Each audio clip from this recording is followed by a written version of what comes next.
안녕하세요. 이상로의 텐텐베거입니다. 오늘장 시장 전략 와우넷 이상로 파트너와 세워가시죠. 어서 오세요. 네, 반갑습니다. 네, 반갑습니다. 어제까지만 해도요. 코스피 네. 2600선 갈 수 있을까요? 이런 기대를 품었는데 네. 또 하루 만에 하락을 전환을 했고요. 좀 우려스러운 거는요. 코스닥이 12시를 기해서 좀 상승폭을 줄이고 있더라고요. 특히 네. 시총 상위 종목들이 좀 낙폭을 키우면서 지수를 전반적으로 가라앉히는데 어떤 이유가 있었을까요? 어제 보면서 우리가 또 상승하는 장에 너무 흥분하지 말자고 했던 게 바로 어제였는데 우리가 이제 주식은 혹시 뭘로 하는 건지 아십니까? 꿈을 먹고 하는 건 아닌가요? 네, 맞습니다. 네. 꿈을 먹고 하는 건데 그것을 마음으로 다스려야지 주식을 할 수 있다고 합니다. 주식이 힘든 것이 이제 마음을 다스리는 일이기 때문에 힘들다고 얘기를 하는 건데요. 그만큼 시장 자체는 오르고 나면 그에 따른 걱정이 또 생깁니다. 왜냐하면 차익 실현을 언제 할까에 대한 또 걱정이 생기고 주가가 또 빠지고 나면 이게 언제 또 손실이 회복될까에 대한 걱정이 생길 수밖에 없는 것이 바로 주식입니다. 그 말은 뭐냐면 결국에 시장에 대한 불확실성이 계속적으로 돌아다니고 있는 상황이기 때문에 해결되지 않은 상황에서는 결국 시장에 대한 방향성은 상방이든지 하방이든지 어느 한 방향성으로 갈 수는 없다라는 말씀을 드리는 겁니다. 결국 종목별 장세가 펼쳐질 수밖에 없다라고 봐야 되는데 현재 지금 시장에서 나오고 있는 불확실성의 가장 큰 근본적인 원인은 미국발에 대한 불확실성입니다. 그럼 이 불확실성이 해결되기 위해서는 결국 9월 달이 돼야 되는 거고 9월 달 시장까지는 계속적으로 이런 불확실성이 이어질 수밖에 없다라는 부분으로 판단을 하실 필요가 있을 것 같습니다. 그래서 오늘에 대한 투자 포인트는 이렇게 잡아왔습니다. 불확실성은 여전하다.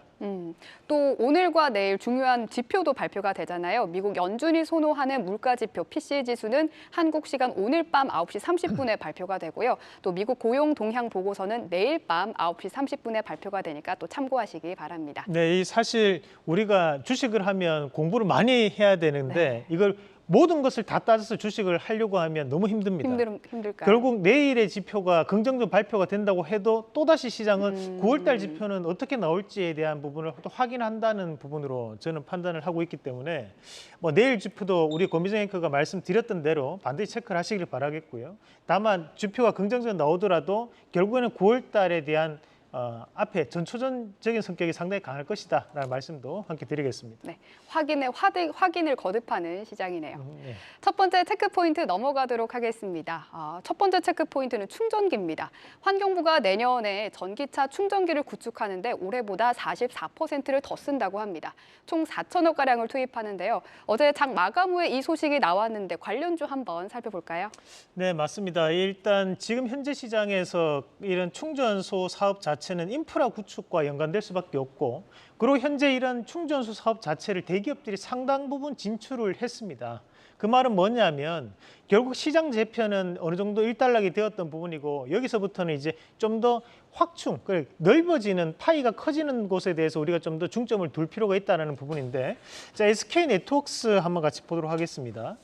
우리가 이제 이런 SK 계열사 안에서 충전소 사업을 하는 회사만 이 계열사들이 약 6군데 정도 된다고 합니다. 그 말은 뭐냐면 결국 SK 그룹 내에서도 어느 정도에 대한 인수라든지 합병이라든지 이런 과정들이 벌어질 수 있는 상황이기 때문에 우리가 좀 더 눈여겨볼 필요가 있다는 말씀도 함께 드리겠고 자, 롯데정보통신 한번 같이 보도록 하겠습니다.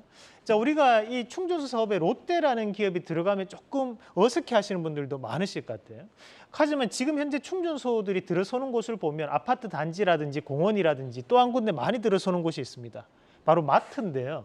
마트에 대한 부분 자체를 운영하고 있는 기업들이 이런 충전소 사업에 대해서 진출하기가 상당히 용이하게 이루어지는 상태이기 때문에 우리 롯데정보통신도 이런 충전소 관련된 사업에 대한 회사로 봐야 된다는 말씀도 함께 드리겠고 우리가 일단은 인프라를 구축을 해야 되는 상황들이기 때문에 결국에는 전력 설비 관련주들이 현재는 재평가를 받고 있다고 봐야 되는데 일진전기 한번 같이 보도록 하겠습니다. 자, 일진전기가 다시 한번 더 신고가에 대한 출하가 나오면서 오늘 넘어서는 움직임이 나타나고 있습니다. 과거에 우리가 추천 기업이기도 하고 현재는 이런 전력 설비 관련된 기업들이 계속적인 이슈가 나올 수밖에 없다고 보고 일진전기가 대표적인 기업이지만 효성중공업이라든지 또는 재룡전기라든지 LS 일렉트릭, 현대일렉트릭까지 이 기업들은 반드시 챙겨보시는 전략으로 말씀드리겠습니다. 네. 일진전기 이 차트를 한번 보니까요. 8월 22일부터 하루 빼고 다 올랐고요. 또 기관이 10일 거래 달째 매수를 중입니다. 매수 규모가 크진 않아요. 하지만 연속성으로 계속 나온다는 게 좀 더 지켜볼 만한가 좀 기대가 되더라고요. 네, 우리가 이제 수급을 볼 때 투자 신탁이라고 하는 것이 바로 투신권에 잡히는 거고, 그리고 일종의 기간으로 또 잡히는 것 중에 기타 법인과 사모펀드가 있습니다. 이 부분 자체에 대한 수급이 들어온다는 것은 어느 정도에 대한 정보력이 있는 세력들에 대한 진입이라고 판단할 수 있는데, 매도율이 낮게 잡히는 시점이기 때문에 저는 충분히 추가적인 상승에 대한 여력이 있다라고 보고 트레이딩 관점에서 대한 접근도 아직까지 긍정적인 부분이 아닌가라는 말씀도 드리겠습니다. 네, 저의 원픽이었던 일진전기 리뷰해봤습니다. 오늘 그리고 웹툰 관련주도 강세라고요? 네, 맞습니다. 최근에 지금 나오는 무빙에 대한 드라마도 인기가 상당 부분 올라가고 있는 상황들이고, 앞서서 마스크 거래에 대한 부분에서도 결국 우리가 이제 웹툰 기반에 대한 회사들인데 그 드라마화를 진행을 했던 부분인데, 해외에서도 깜짝 놀라는 것이 한국형 웹툰들이 상당히 스토리 라인이 탄탄하다는 겁니다. 우리가 디즈니에서 가장 유명한 업체가 픽사라는 애니메이션 회사가 있습니다. 근데 픽사의 애니메이션을 만들 때 그 스토리 라인을 만드는 데만 약 20명에서 30명이 붙는다고 합니다. 하지만 이제 국내는 웹툰 자체가 한 명에서 5명 정도가 만들어내는 거지만 상당히 스토리 라인 자체가 두껍게 분포한다는 것은 그만큼 이런 지적재산권에 대한 부분 자체가 현재는 재평가를 받고 있는 과정으로 볼 수 있는데, 네이버 웹툰이 현재 나스닥 상장을 준비하기 위해서 AI와 데이터 조직을 신설했다는 뉴스가 현재 웹툰 관련주에 대한 상승세를 이끌고 있고, 자, 그에 따른 부분에서 세 가지 기업을 한번 체크를 해보셔야 되는데, 우선은 DNC 미디어 한번 같이 보도록 하겠습니다.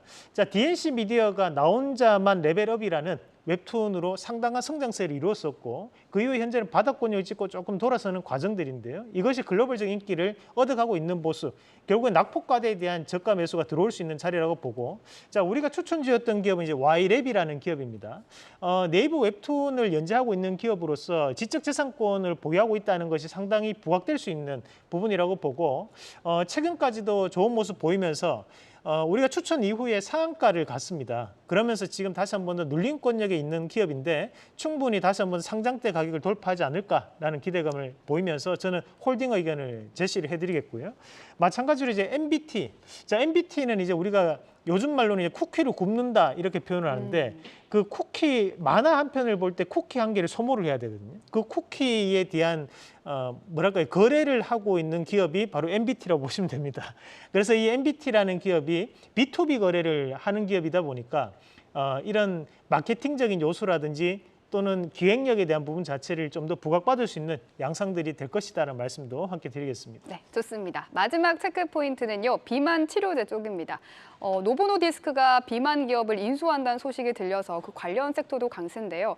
사실 저는 더 궁금했던 게 최근 상장한 바이오 기업들이 상한가 가는 게 심상치가 않더라고요. 네. 사실 IPO 과정에서 그렇게 경쟁률이 높았던 기업들은 아니거든요. 큐리옥스라든지 아니면 파로사이 바이오 같은 종목인데 어떤 이유가 있을까요? 우리 고미정 앵커처럼 원래 날씬하신 분들은 네. 비만약에 대해 관심이 없으시지만, 저처럼 먹기만 해도 살찌시는 분들은 이 약에 상당히 관심이 많습니다. 그만큼 이 비만약 치료제가 현재 미국발에 대한 훈풍이 들어오면서 국내에서도 상당히 선풍적인 인기를 끌고 있고, 마찬가지로 당뇨병이 바로 이런 비만약 치료에 대한 효과가 있다는 부분으로 오늘도 인벤티지 랩이라든지 또는 펩트론 같은 기업들이 달려가고 있는 양상들인데, 현재 시장에서에 대한 포인트를 보면 미국발 훈풍에 대한 부분이 국내 증시에 영향을 많이 미치고 있다는 거고, 그리고 현재 제약바이오 기업들에 대한 부분에서도 재평가를 받고 있다고 봐야 되거든요. 하지만 최근에 상장된 이 두 가지 기업을 보면 일단 이제 큐리옥스 같은 경우에는 현재 유통 주식 자체가 800만 주입니다. 거기에서 대주주 물량을 빼고 나면 400만 주가 남고요. 마찬가지로 최근에 또 상장됐던 파로사이 바이오. 네, 맞습니다. 파로사의 바이오 같은 경우에도 유통 물량이 1,200만 주 안에서도 유동 주식이 800만 주밖에 되지 않거든요. 그럼 이런 종목군들은 이제 보호해수 물량 자체를 한번 체크해 볼 필요가 있습니다. 보호해수는 1개월, 3개월, 6개월, 1년 단위로 나올 수 있는 물량들이 존재하기 때문에 그 전에 주가가 한번 크게 움직이는 모습들이 나타날 수 있다는 거고, 우리가 이런 비만약 치료제 관련돼서 투자를 하신다면 저희가 추천해드렸던 대원제약도 괜찮고, 또는 큰 종목군 안에서는 한미약품이나 유한양행, 그리고 최근에 좀 본다면 바이오플러스라든지 지금 보면 대봉 LS 같은 기업들이 또 시약 관련된 회사이기 때문에 이런 움직임들은 좀 더 연속적인 탄력을 붙이지 않을까라는 말씀도 함께 드리겠습니다. 네, 좋습니다. 오늘 집중한 관련주는요. 오늘 가장 강한 테마죠. 네, 맞습니다. AI와 로봇입니다. 어떤 종목들 있을까요? 저희가 대기업 관련된 AI를 한번 봤고 했었어요. 대기업 관련된 로봇 관련주를 봤습니다. 오늘은 썩 없습니다. 믹스로 한 두 번에. 가지 다. 네, 맞습니다.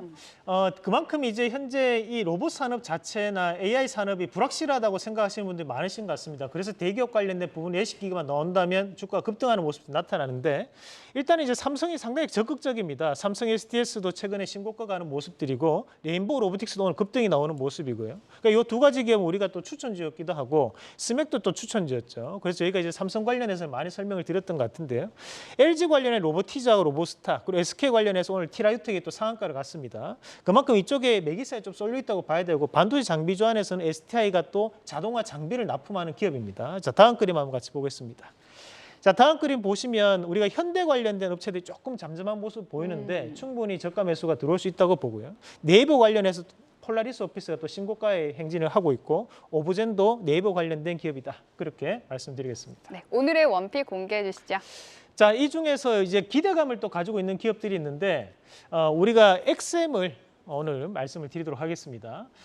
대기업과 현재 사업을 하고 있는 것은 아니지만 협업에 대한 기대감을 가지고 있는 기업이고 표준 데이터베이스 성능 관리를 하는 업체인데 현재 금융기관에서 약 점유율이 85%에서 90%까지 나오는 독과점이 형성되어 있는 기업이라고 보시면 됩니다.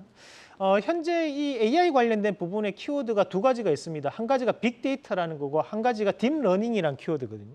이 두 가지에 대한 키워드를 다 가지고 있는 기업이 흔치 않은데 이 XM이 두 가지에 대한 키워드를 다 가지고 있는 기업이기 때문에 충분히 재평가 가능성이 있다고 보고 자, 일단은 손절가는 5,400원, 그리고 1차적인 목표가는 6,990원 제시해 드리겠습니다. 네, 오늘의 원픽은 XM입니다. 투자에 참고하시기 바랍니다. 오늘 말씀은 여기까지 듣죠. 고맙습니다.